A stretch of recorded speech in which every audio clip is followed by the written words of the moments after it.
کئی ایک لیکچرز میں سیدنا خالد ابن ولید رضی اللہ تعالیٰ عنہ کی شجاعت اور بہادری کا ذکر کیا۔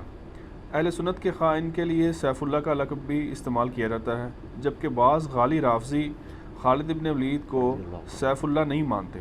ان کا کہنا ہے کہ سیف اللہ والی صحیح بخاری کی حدیث میں تو سیدنا خالد ابن ولید کا نام مبارک نہیں ہے، بلکہ غزوہ موتا کے موقع پر صرف سیف اللہ کا ذکر ہے۔ ارے یہ جو ان کی جہالت ہے صرف، اس کے سوا کچھ نہیں ہے، اور ضد اور ہٹ درمی ہے۔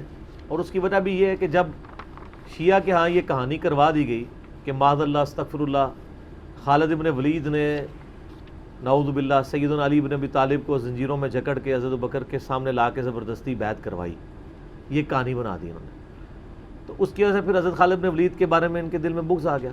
خالد ابن ولید حضرت علی مولا علی کو کون اس طرح پکڑ کے لا سکتا؟ ٹھیک ہے، شرم نہیں آتی ان لوگوں کو بات کرتے ہوئے؟ شیر خدا کے ساتھ کون ایسا کر سکتا ہے؟ ٹھیک ہے، سیدنا علی کی شجاعت سے بڑھ کے کس کی شجاعت تھی؟ ان کی محبت میں ان کے بارے میں غلط عقیدے پروپیگیٹ کرتے ہیں۔ سیدنا خالد ابن ولید رضی اللہ تعالیٰ عنہ کو اللہ تعالیٰ نے مشرکین عرب سے اٹھا کے رومن اور پرشین امپائر کے اوپر دے مارا ہے۔ بڑی ایکسٹرا آرڈنری پرسنالٹی ہے۔ نبی الاسلام کی اعلان نبوت کے بعد 19 سال تک کافر رہے ہیں۔ اس 19 سالوں میں موت بھی آ سکتی تھی، لیکن اللہ نے زندہ رکھا ہے۔ حتیٰ کہ غزوہ احد کے موقع پر نبی الاسلام کے جو 4 دانت شہید ہوئے ہیں، جو بخاری مسلم میں آتا ہے، حضرت خالد بن ولید کی وجہ سے ہوئے ہیں۔ انہوں نے وہ جب درہ چھوڑ دیا تھا عبداللہ ابن جبیر اور باقی ان کے ساتھیوں نے، عبداللہ ابن جبیر نے تو نہیں چھوڑا تھا، چند ساتھیوں نے، تو یہ پیچھے سے آگے حملہ آور ہوئے، اور نبی علیہ السلام کی بددعا ہے ان کے لیے۔ اس موقع پہ نبی علیہ السلام کی مبارک زبان سے نکل گیا، اللہ ایسی قوم کو کیسے ہدایت دے گا جنہوں نے اپنے نبی کا چہرہ خون سے رنگ دیا۔ تو سورہ ال عمران میں جہاں پہ صحابہ کرام کو اللہ تعالیٰ نے گرفت کی ہے نا 60 آیات میں کہ غزوہ احد پہ تم نے یہ غلطی کی، پھر اینڈ پہ معاف بھی فرما دیا، پہلی گرفت نبی علیہ السلام پہ آئی ہے، لیس لک من الامر شیء، اے نبی آپ کو تو کوئی اختیار نہیں، اللہ چاہے ان کو ہدایت دے دے۔ ہوئے ہوئے ہوئے ہوئے، اور اسی کو ہدایت بھی مل گئی۔ پھر اسی پیگن کو اللہ نے اٹھایا ہے۔ پیگن انگلش میں کہتے ہیں بت پرست۔ آپ گوگل پہ جا کے لکھیں حضرت خالد بن ولید کا تعارف، کہ ایک عرب کا پیگن اللہ نے اٹھا کے اسے رومن اور پرشین امپائر الٹوا دیا۔ پھر 19 سال تو کفر میں گزرے ان کے، اسلام میں ان کے 19 سال نہیں گزرے سر، بمشکل 10-11 سال، لیکن انہوں نے اپنے 19 سالوں کے بھی سارے گناہ دھلوا دیے، جو کچھ کیا پھر، اور جو کچھ اللہ نے ان سے کام لیا۔ یہ ایک الگ سے تلخ حقیقت ہے کہ سیدنا خالد بن ولید سے نبی علیہ السلام کے مبارک زمانے میں بھی اور بعد میں بھی بحیثیت انسان کچھ غلطیاں ہوئی ہیں، بخاری مسلم میں رپورٹ ہوئی ہیں، لیکن کسی شخص کی چند ایک غلطیوں سے اس کا پورا پلڑا ادھر کا ادھر نہیں ہو جاتا۔ اللہ بھی قیامت والے دن نیکیوں اور برائیوں کو تولے گا۔ نیکیاں زیادہ ہوں گی تو پھر اس کو یہ نہیں کہا جائے گا کہ یہ تو نے اتنی بڑی برائی کیوں کی تھی، پھر وہ پاس ہو چکا ہے، چاہے کسی ایک سوال میں اس کے 0 نمبر بھی آئے ہوئے ہیں، پاس ہو چکا تو اس کا تانا بھی نہیں دیا جائے گا، نیور۔ تو 2-4 واقعات کو لے کے اس طریقے سے کسی بندے پہ چڑھائی کرنا یہ بالکل زیادتی والی بات ہے۔ سیدنا خالد بن ولید سیف اللہ ہے، اس میں کوئی شک نہیں ہے۔ صحیح بخاری میں جو یہ حدیث کہتے ہیں نا، یہ حدیث بڑی مشہور ہے۔ غزوہ موتا کے موقع پر آپ کو پتہ ہے نبی علیہ السلام نے رومن امپائر کی طرف اپنا ایک ایلچی روانہ کیا تھا، خط بھیج کے، اس ایلچی کو قتل کر دیا گیا تھا، اور اس وقت ایلچی کا قتل اعلان جنگ ہوتا تھا۔ تو نبی علیہ السلام نے ایک لشکر روانہ کیا زید بن حارثہ کی قیادت میں، نبی علیہ السلام کے منہ بولا بیٹا جس کا نام قرآن میں ہے، واحد صحابی جس کا نام قرآن میں ہے، زید۔ لیکن ساتھ ہی آپ نے فرمایا، صحیح بخاری میں الفاظ ہیں کہ اگر زید فوت ہو جائے، ٹھیک ہے، مسند احمد میں ڈیٹیل موجود ہے انہی الفاظ کے ساتھ، کہ زید فوت ہو جائے تو جعفر کو اپنا امیر بنا لینا، جعفر فوت ہو جائے، شہید ہو جائے تو پھر عبداللہ بن رواحہ کو بنا لینا، اگر وہ بھی شہید ہو جائے پھر تو اپنی مرضی سے کسی کو امیر چن لینا۔ یہ مسند احمد میں ہے۔ بخاری میں الفاظ ہیں کہ صحابہ کرام کہتے ہیں نبی علیہ السلام مدینہ شریف میں تھے، اور آپ علیہ السلام کی آنکھوں سے مسلسل آنسو رواں تھے، اور آپ نے کہا کہ میرے زید کو شہید کر دیا گیا۔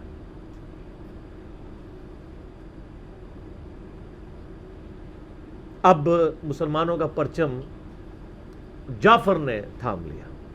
جعفر بھی حضور کے لاڈلے سے، آپ کو پتہ ہے، جعفر طیار، حضرت علی کے بھائی، جن کے بارے میں بخاری میں آتا ہے کہ ان کے 2 بازو کٹ گئے تھے، تو آپ علیہ السلام فرمایا میں نے اسے جنت میں اڑتے ہوئے دیکھا، اللہ نے اس کو 2 پر دے دیے۔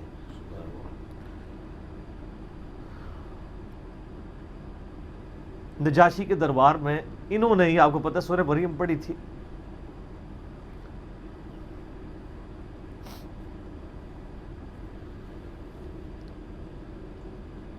پھر آپ نے فرمایا کہ جعفر کو شہید کر دیا گیا۔ اب عبداللہ ابن رواحہ نے پرچم تھام لیا، پھر آپ نے فرمایا اسے بھی شہید کر دیا گیا۔ پھر آپ نے فرمایا اب اللہ کی تلواروں میں سے ایک تلوار کو مسلمانوں نے اپنا امیر چن لیا، اور میں اللہ سے امید کرتا ہوں اللہ تعالیٰ اس کے ہاتھ پہ فتح دے گا، اور فتح ہو بھی گئی۔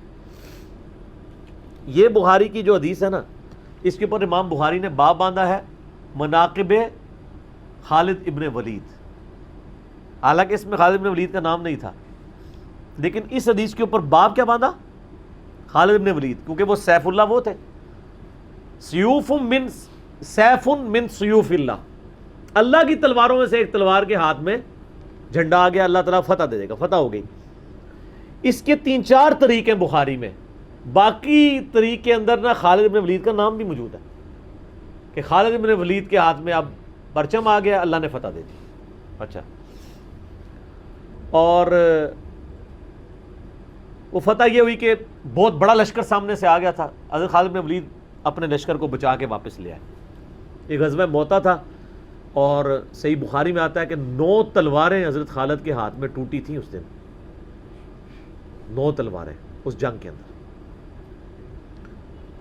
واپس آ گئے، پھر بعد میں خیر وہ ایک رومن امپائر والا پھر تو یرموک پہ جا کے کنکلوژن ہوئی نا۔ یہاں پہ بخاری میں الفاظ ایک طریق میں خالد بن ولید ہیں، دوسری میں سیف اللہ، اور امام بخاری نے باب بھی باندھ دیا تو سیف اللہ ثابت ہو گیا۔ اسی حدیث کا جو طریق مسند احمد میں ہے، اس میں الفاظ ہیں اللہ کی تلواروں میں سے ایک تلوار خالد ابن ولید۔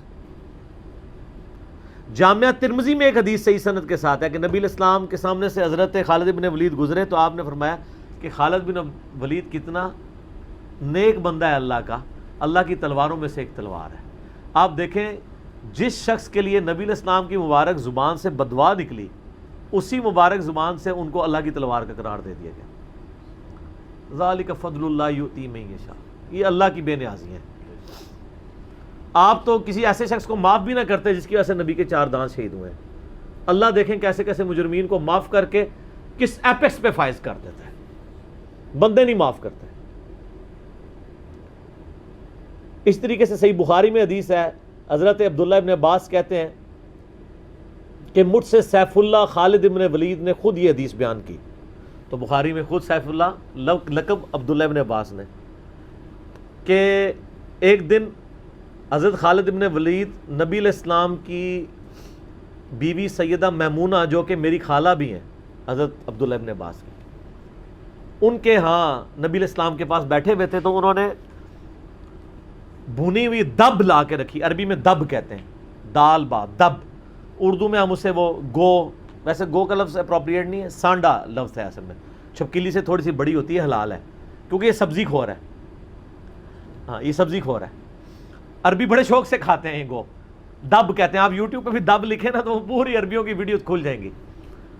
دب لا کے رکھی گئی بھنی ہوئی، تو حضرت خالد بن ولید کہتے ہیں میں بڑے شوق سے کھانا شروع کیا، اور حضور مجھے بڑے دیکھ رہے تھے ایسے، وہ یعنی اتنے ذوق و شوق سے کھا رہے تھے، تو میں نے کہا یا رسول اللہ آپ بھی، تو آپ فرمایا کہ میرے علاقے کی غذا نہیں ہے، میں نہیں کھاتا، یعنی حرام۔ ان کا یا رسول اللہ کیا حرام ہے؟ آپ فرمایا حرام نہیں ہے، مجھے پسند نہیں ہے۔ اس سے یہ بھی بات پتہ چلی کہ اگر کسی کو کوئی رزق پسند نہ ہو تو اس میں کوئی گناہ اور عیب والی بات نہیں ہے۔ یہاں تو کہتے ہیں جس کو کدو پسند نہیں ہے اس کی گردن اتار دو، کہتے نا قاضی ابو یوسف کی طرف ایک جھوٹا واقعہ مشہور کیا ہوا ہے۔ وہ اللہ نے یعنی اتنی چیزیں اس لیے بنائی ہیں نا، کسی کو ایک چیز پسند ہوگی کسی کو دوسری، تو اس میں بھی سیف اللہ کے الفاظ ہیں۔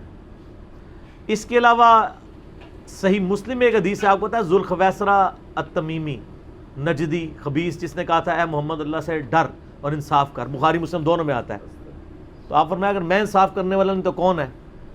تو وہاں پہ الفاظ ہیں مسلم شریف میں، یہ بخاری میں بھی حدیث ہے، مسلم کے الفاظ ہیں کہ حضرت عمر فاروق رضی اللہ عنہ کا یا رسول اللہ اجازت دیں میں اس منافق کی گردن اڑا دوں. اور وہاں پہ الفاظ ہیں پھر سیف اللہ خالد کھڑے ہوئے، وہاں بھی لفظ ہے سیف اللہ. انہوں نے کہا یا رسول اللہ اجازت دیں. آپ فرمایا چھوڑ دو، لوگ کہیں گے یہ اپنے ساتھیوں کو مرواتا ہے، کوئی کلمہ گو تو تھا نا وہ، اس کی نسل سے بھی لوگ پیدا ہوں گے، ان کے خلاف قتال کرنے والے مخلوق کے بہترین لوگ ہوں گے. اور ابو سعید خدری کہتے ہیں کہ وہ حضرت علی کے زمانے میں جب یہ ظاہر ہوئے تو حضرت علی کے ساتھ مل کے ہم نے ان خوارج کے خلاف قتال کیا تھا. تو یہ مسلم میں بھی سیف اللہ کے الفاظ موجود ہیں. باقی حضرت خالد بن ولید رضی اللہ تعالیٰ عنہ کی پرسنالٹی یعنی بڑی ایکسٹراڈنری ہے. آپ دیکھیں کہ آلموسٹ ان کی جو عمر مبارک ہے وہ بلو 45 تھی جب وہ فوت ہوئے ہیں حضرت عمر کے دور کے اندر. حضرت ابوبکر صدیق کے دور کے اندر وہ آرمی چیف تھے. وہ سر عمر سیریز پھر دیکھیں تو آپ کو پتہ چلے. انہوں نے ایک ایک چیز فلمائی ہے. مسلمہ کذاب کے خلاف قتال میں کون لیڈ کر رہا تھا؟ خالد بن ولید. جتنے عرب کے قبائل مرتد ہوئے ہیں ان کے خلاف حضرت خالد بن ولید کو بھیجا. اور اس کے بعد پرشین امپائر کا جب جہاد شروع ہوا ہے تو شروع کی ساری مہمات میں حضرت خالد بن ولید تھے. تو کرتے کرتے اس دوران کچھ واقعات رپورٹ ہوتے تھے ایسے. حضرت ابوبکر صدیق سے حضرت عمر مخالفت کرتے تھے. وہ کہتے تھے یہ اپنی طرف سے کچھ ڈیسیژن کر لیتا ہے، اس کو چاہیے کہ امیر کی اطاعت کرے. تو حضرت ابوبکر صدیق کہتے تھے کہ اگر وہ میرے حکم کا انتظار کرے گا تو 1 مہینہ تو خط پہنچنے میں لگے گا، ایک جانے میں، اس وقت تک اس کے ہاتھ سے موقع ہی نکل جائے. تو میں نے اسے اختیار دیا ہوا ہے. کوئی موبائل فون یا کوئی اس وقت واٹس ایپ تو ہے نہیں تھا. لیکن حضرت عمر ذرا ڈسپلن کے بہت سخت تھے. وہ کہتے تھے اس طرح ان کو خود ڈیسیژن نہیں لینا چاہیے، کیونکہ اس میں 1-2 مسئلے ان سے مس ہینڈل بھی ہو گئے تھے. تو جب اتنے بندہ کام کر رہا ہوتا ہے 1-2 مسئلے تو مس ہینڈل ہو جاتے ہیں. ہم سمجھتے ہیں مس ہینڈل ہونے کا مطلب ہے 0 سے ملٹیپلائی. ایک طبقہ یہ سمجھتا ہے، دوسرا کہتا ہے نہیں کہ چونکہ اس کی شان بہت ہے لہٰذا مس ہینڈل ہو نہیں سکتا. یہ دونوں ایکسٹریم ہیں. وہ پیغمبر ہی ہے جس کو اللہ تعالیٰ نے رول ماڈل بنایا ہے، وہی بیلنس ہے.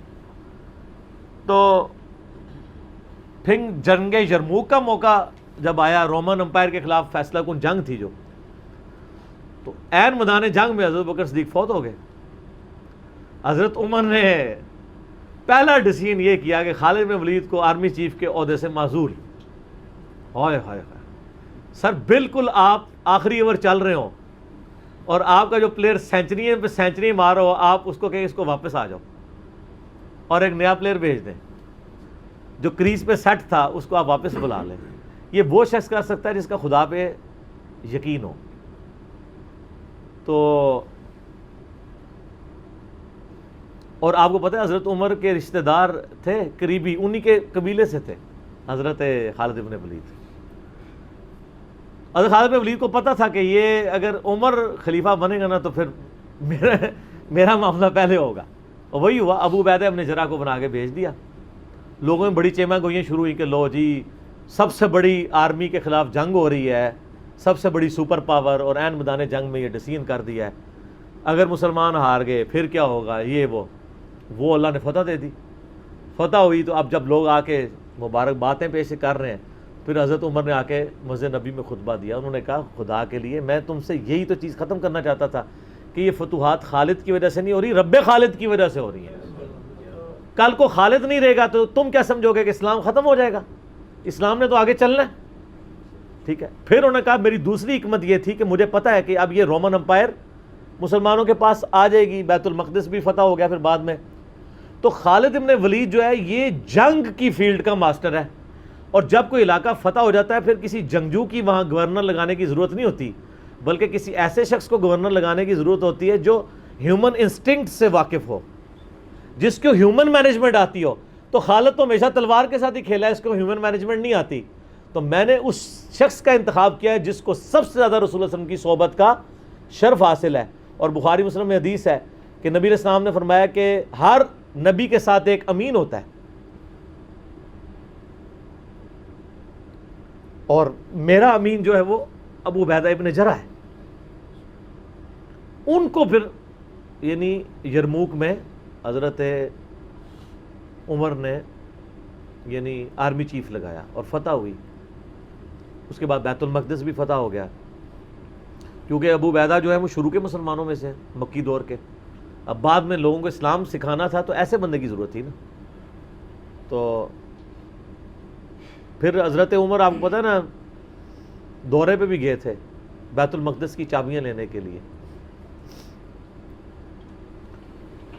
تو وہاں پہ کئی واقعات ہیں، ان میں سے ایک جو واقعہ ابو عبیدہ کا جو کہ ذکر ہوا ہے، تو اس کے بعد حضرت عمر ابو عبیدہ کو کہتے ہیں مجھے اپنے اب آپ آفس میں لے چلو.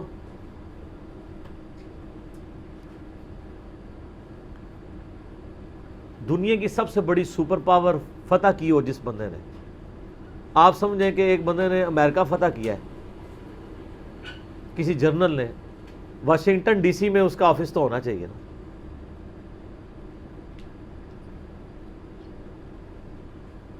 حضرت عمر رضی اللہ تعالیٰ عنہ کو ابو عبیدہ جب اپنے یعنی آفس میں لے کے گئے تو آفس کیا تھا؟ اسی قلعے کا ایک پرانا سا کمرہ جس کے ایک کونے کے اوپر مصلی بچھا ہوا ہے، ایک وضو کی جگہ ہے، لوٹا پڑا ہوا ہے. یہ کل کائنات ہے اس آفس کی جو سب سے بڑی سپر پاور کو جس بندے نے گرایا، ابو عبیدہ ابن جراح نے. حضرت عمر رضی اللہ تعالیٰ عنہ کی آنکھوں میں آنسو آ گئے.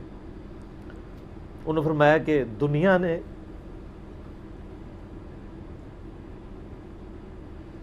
ہر بندے کے اوپر اپنا اثر چھوڑا ہے سوائے ابو عبیدہ ابن جراح کے. دنیا اسے شکست نہیں دے سکی. دنیا سے مراد دنیا کی محبت. ہر بندے نے اپنا حصہ لے لیا. اس لیے آپ کو پتہ ہے نا کہ حضرت عمر اپنے دور خلافت میں ابو عبیدہ ابن جراح کو بار بار خط لکھتے رہے کہ آپ ادھر آ جائیں، کیونکہ حضرت عمر چاہتے تھے کہ میں اپنے بعد ان کو خلیفہ نامزد کروں، اس لیے کہ وہ امین الامت ہے.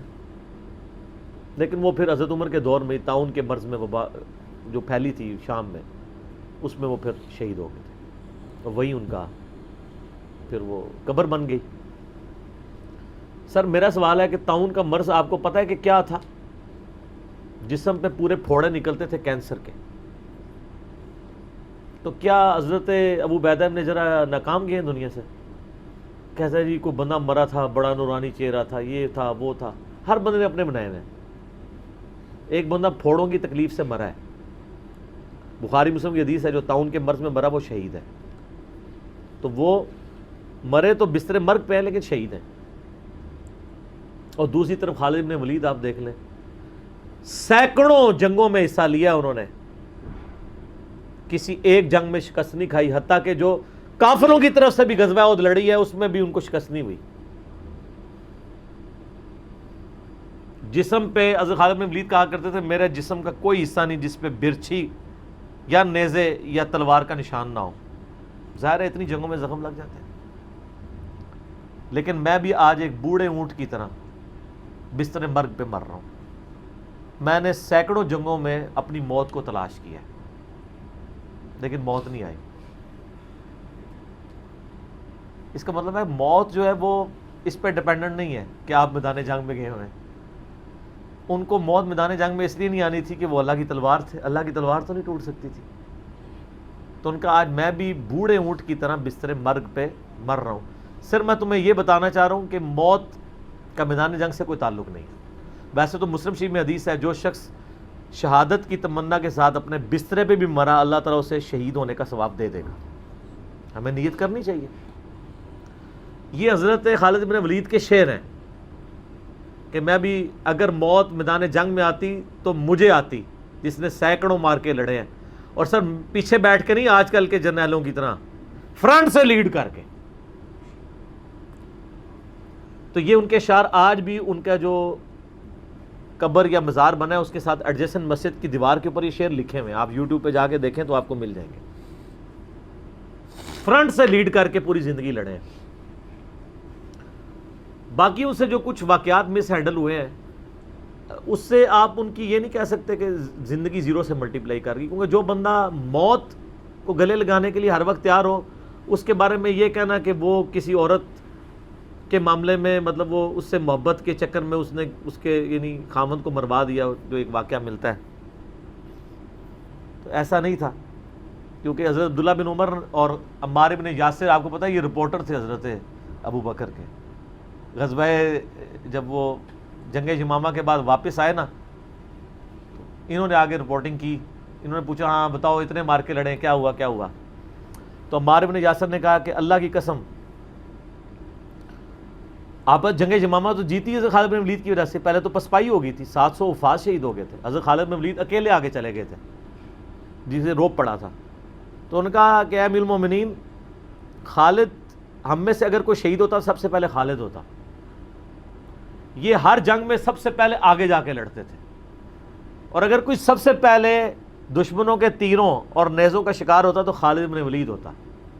تو جب جس بندے کی زندگی کی کمٹمنٹ کا لیول یہ ہو نا، اس کے لیے عورتوں کا شگف کوئی شگف نہیں ہوتا. جب بندہ جان ہتھیلی پہ رکھ کے جا رہا ہو، سر یہ ہماری سچویشن نہیں ہے. تو وہ آپ کسی بندے کی اجتہادی خطا یا کہیں پہ کوئی اس کا مسئلہ، وہ ایک علیحدہ بات ہے. اوورآل جو بندہ اتنا کمٹمنٹ کے ساتھ لڑ رہا ہو، اس کے بارے میں یہ بدگمانی نہیں کی جا سکتی کہ اس کے اندر کوئی اس حوالے سے جھول پایا جاتا ہے. بل خالد بن ولید رضی اللہ تعالیٰ عنہ مسلمانوں کے ہیرو ہیں. باپ کے بارے میں قرآن میں اتنے سخت الفاظ ہیں، اور بیٹا دیکھ لیں، ٹھیک ہے. اور آپ کو پتہ ہے کہ حضرت خالد بن ولید حضرت عمر کی زندگی میں فوت ہو گئے تھے. ان کی جب شہادت، ان کی فوت ہونے کی خبر جب مدینہ شریف میں آئی نا، تو کچھ عورتوں نے واویلا کرنا شروع کر دیا. تو حضرت عمر تو آپ کو پتہ ہے بڑے سخت مزاج تھے. ان کا یہ عورتیں کیوں رو رہی ہیں، کیا ہوا ہے؟ تو بتایا کہ خالد بن ولید فوت ہو گئے. حضرت عمر نے رونا شروع کر دیا، حالانکہ خود معزول کیا ہوا تھا، لیکن وہ اللہ کے لیے کیا ہوا تھا نا، اپنی ذات کے لیے نہیں. آپ فرمائیں ان عورتوں کو رونے دو. خالد واقعی اس قابل ہے کہ اس کے اوپر رویا جائے، کیونکہ باقیوں کی اگر کوئی تعریف کرتا ہے تو غلوب ہو سکتا ہے. خالد نے اتنا کچھ اسلام کے لیے کیا ہے کہ اگر یہ روتے ہوئے یہ نوحہ جو حرام قرار دیا گیا نا، وہ اس طرح کا نوحہ ہے جس میں آپ جھوٹی تعریف کریں. اگر کوئی روتے ہوئے کسی کی سچی تعریف کر دیتا ہے کہ اس کی وجہ سے اسلام کی یہ خدمت ہوئی، سر وہ نوحہ تو حضرت عمر کے اوپر کیا ہے، وہ نوحہ تو جائز ہے جس میں گریبان چاک نہ ہو، جھوٹی تعریف نہ ہو، آپ کلمات. تو حضرت عمر نے کہا کہ خالد اس قابل ہے کہ اس کے لیے عورتوں کو نوحہ کرنے دو، جو کچھ اس نے اسلام کے لیے خدمات کی. حضرت عمر کے اوپر نہیں کیا. بخاری مسلم دونوں میں حدیث ہے، عبداللہ ابن عباس کہتے ہیں کہ حضرت عمر کی میت رکھی ہوئی تھی، اور لوگ آ کے آپ کی میت پہ سلام پڑھتے تھے اور آپ کے لیے تعریفی کلمات کہتے تھے کہ اللہ تعالیٰ آپ کے ساتھ اچھا معاملہ کرے، آپ کی وجہ سے اسلام کو عروج ملا، اور یرموک کے اندر اور قادسیہ کے اندر اللہ نے فتوحات دی، رومن پرشین امپائر مسلمانوں کے پاس آئی، خزانے آئے. اتنے میں عبداللہ ابن عباس کہتے ہیں، بخاری مسلم دونوں میں حدیث ہے، ایک شخص میرے پیچھے آ کے کھڑا ہوا اور اس نے میرے کندھے پہ یوں کونی رکھی اور اس نے کہا اے عمر اللہ تجھ پہ رحم کرے، تو اس روئے عرض پہ ایسا شخص تھا کہ میری خواہش تھی کہ میں اللہ کے حضور اگر پیش ہوں نا تو میں تیرے اعمال کے ساتھ پیش ہوں. ہائے ہائے ہائے ہائے، تیرے اعمال اس قابل ہیں کہ میں چاہتا ہوں میں ان اعمال کے ساتھ اللہ کے سامنے پیش ہوں. اور میں نے رسول اللہ سے بارہا سنا تھا، میں ابو بکر اور عمر نے یہ کیا، میں ابو بکر اور عمر فلاں جگہ گئے، میں ابو بکر اور عمر داخل ہوئے، میں ابو بکر اور عمر نکلے. مجھے امید تھی کہ تم اپنے دو ساتھیوں سے جا ملو گے. کس کے ساتھ؟ رسول اللہ اور ابو بکر صلی اللہ علیہ وآلہ وسلم رضی اللہ تعالیٰ عنہ. تو ابن عباس کہتے ہیں کہ میں نے جب یوں مڑ کے دیکھا تو حضرت علی بن ابی طالب تھے جو یہ تعریفی کلمات حضرت عمر کی میت پہ کہہ رہے تھے. سر مولا علی کسی کے لیے تعریفی کلمات کے اور اس لیول کے کہ میں تیرے اعمال کے ساتھ اللہ کے حضور پیش ہونا چاہتا ہوں، اس کو اور کسی سرٹیفکیٹ کی ضرورت نہیں ہے، جس کی خود فضیلت میں اتنا کچھ ہے. اور آپ دیکھیں کس طرح اب یہ سارے تعریفی کلمات میت پہ ہی کہے جا رہے تھے نا، اس طرح کے وہ ان کے لائق تھا کہ ان کے لیے لوگ یہ تعریفی کلمات پڑھتے. واقعی انہوں نے اسلام کو کنٹریبیوٹ کیا.